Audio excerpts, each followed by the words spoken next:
নমস্কার। এবার যারা চলে যাচ্ছে তাদের জন্য, কোথায় যাচ্ছে একটু সাবধান।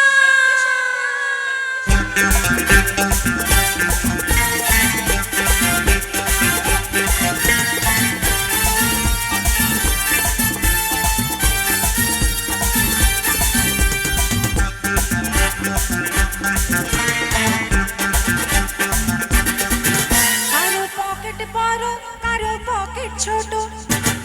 আমি জানি না পকেট বড় আর ছোটর মানে তফাৎটা কি। পকেট বড় মানে কি, মানে অনেক পয়সা ধরে, তাই না? আবার পকেট তো ফাটাও থাকতে পারে, সেটা কেন ওই গানের মধ্যে বুঝতে পারি না। কারো পকেট বড়, কারো পকেট ছোট, কেউ লম্বা বেশি, কেউ একটু খাটো।